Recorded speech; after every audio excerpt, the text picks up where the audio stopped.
Hi, my name's Lauren Rodriguez. I'm the grant manager at EASTCONN for the Title III and Perkins grants, in addition to the Title II-A, interdistrict, and after-school grants. I'm excited to share a new process we'll be using this year for Perkins and Title III.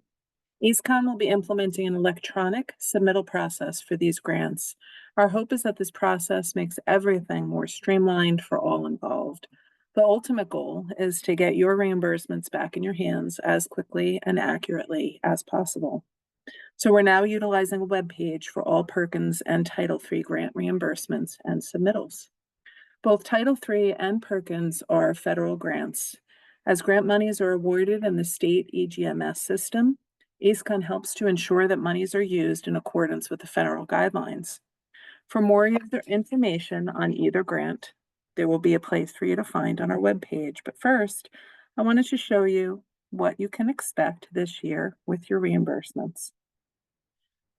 We'll be sharing out the webpage located here at the top of the page.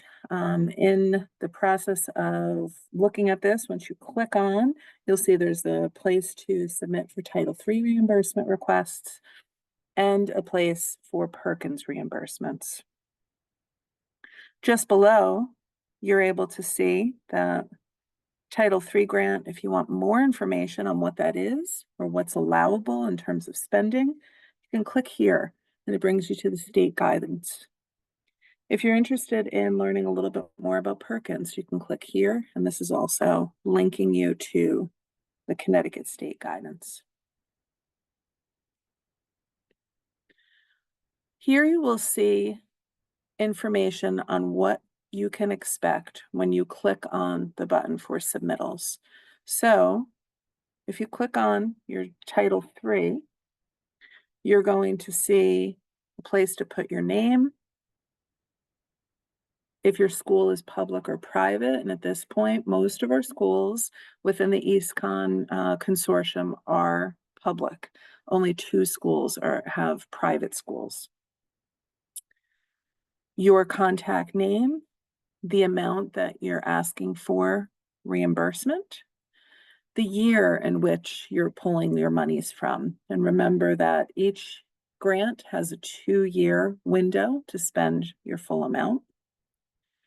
Here you'll be putting your supporting documentation to show that monies were spent as promised. And then the question of, does this reimbursement require a budget modification? After that, after you've uploaded your file, you've put your information in, you submit, and it will go straight to Stephanie Bellavance, who is working on the direct contact for these grants.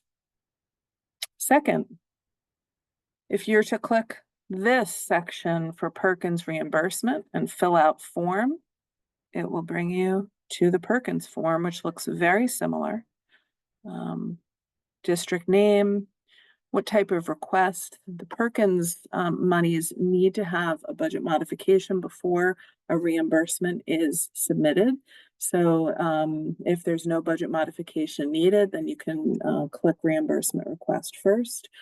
We did have several districts in the past that do need budget modifications. So just please note that the budget modification needs to be approved by the state before monies are spent.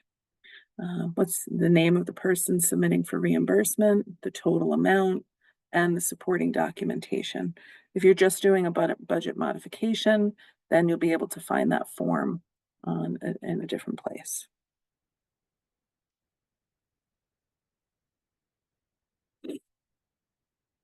As you're looking to submit, if you look at the bottom of the initial web page, you'll see this section. You can click here to get the copy of the cover page that is required. We'll be using one cover page for all grants.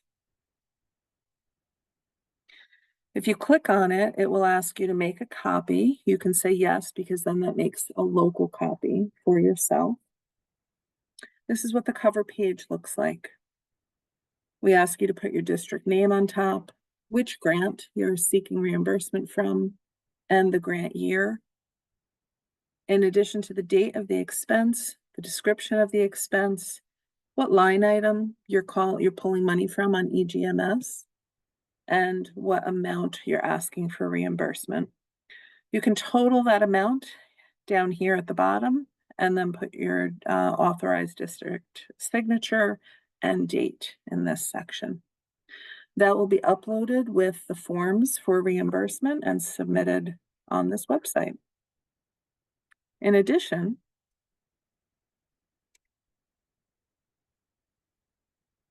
there was also a link earlier for you to submit a budget modification on that same page.